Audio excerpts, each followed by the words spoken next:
بہن کو وراثت نہیں دے رہے آپ. کہو گے یار ضرورت تو ہمیں ہے یار, ہم نے اس کو اتنا جہیز دیا تھا, ہم نے اس کا اتنا خیال کیا تھا, اس کو ضرورت کیا ہے, اس کی تو شادی اتنے بڑے اونچے خاندان میں, اس کا شوہر تو کروڑوں میں کھیلتا ہے, 2-4 کروڑ میں کیا ہو جائے گا اس کا. پوری قومی ترانے پیش کرنا شروع, جس کو جا کے دیکھو نا ابے تو دے نہیں دی. اچھا مائیں بڑی رکاوٹ بن رہی ہیں آج کل وراثت کی تقسیم میں, معذرت کے ساتھ. بیوہ عورتیں, شوہر کا انتقال ہوا, خاتون بیوہ ہو گئیں, شریعت کہہ رہی ہے بچوں میں وراثت بانٹو, مائیں کہتی ہیں واہ واہ باپ کا کفن ابھی میلا نہیں ہوا اور اس کی جائیدادوں کو چیل کووں کی طرح نوچنا شروع کر دیا. توبہ توبہ توبہ. یہ برائی پہ کیسا لیول لگ رہا ہے, بولو نا کیوں؟ اس میں ظلم ہو رہا ہے, جس کا حق ہے وہ حق مارا جا رہا ہے.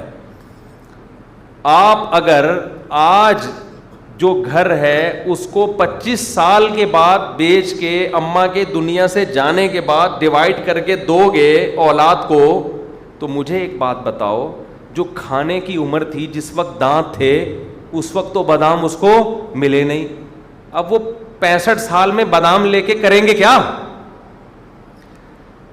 اس وقت وہ کاروبار میں لگا سکتے تھے, بزنس کر سکتے تھے, پیٹ تھا کھانے کے لیے, ہضم کرنے کے لیے, دانت تھے چبانے کے لیے. عمر کا وہ بہترین حصہ جس میں انسان لائف کو انجوائے کرتا ہے, وہ حصہ گزر گیا.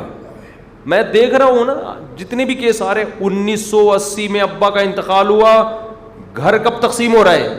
2022 میں. تو میں کہا ابا کے بعد 2-4 اور بھی دنیا سے جا چکے ہوں گے وراثت لیے بغیر. کیا خیال ہے؟ جس کے ابا کا 1980 میں انتقال ہوا تو اس کے تو بچے ابا بن کے دنیا سے اب تک 2-4 تو جا چکے ہوں گے. لیکن ماں کے حقوق, اب مائیں ایسے موقع پہ کیا کرتی ہیں, قرآن میں جو ماں کے حقوق کی آیتیں وہ پڑھ کے سنانا شروع. یہ آیتوں کا بے موقع استعمال ہے. جیسے میں نے بتایا تھا نا, ایک امام پکڑے گئے کرپشن میں.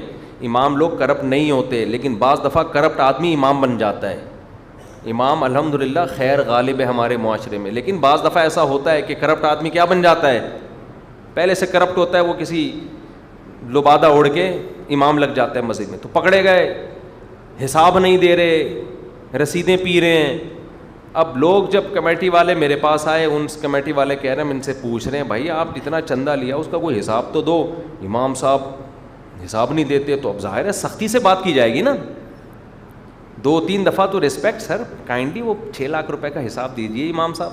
1 دفعہ ہو گیا, 2 دفعہ دے ہی نہیں رہے, تو پھر زبردستی کی جائے گی نا کہ بھائی کہاں گئے وہ. اب تھوڑا سا سختی سے بات کرو تو وہ امام صاحب فوراً قرآن کی آیتیں, علماء کا احترام. حدیث میں آتا ہے العلماء ورثۃ الانبیاء, علماء کس کے وارث ہیں؟ انبیاء کے وارث. اب یہ آیتوں کا غلط بولو استعمال ہو رہا ہے, سمجھتے ہو؟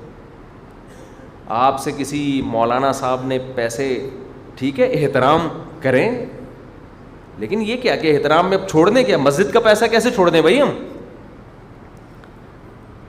تو ہر آدمی کو شیطان اس کے عمل کو مزین کرتا ہے, اس کو اپنے مطلب کی آیتیں اس موقع پر فوراً یاد ہو جاتی ہیں.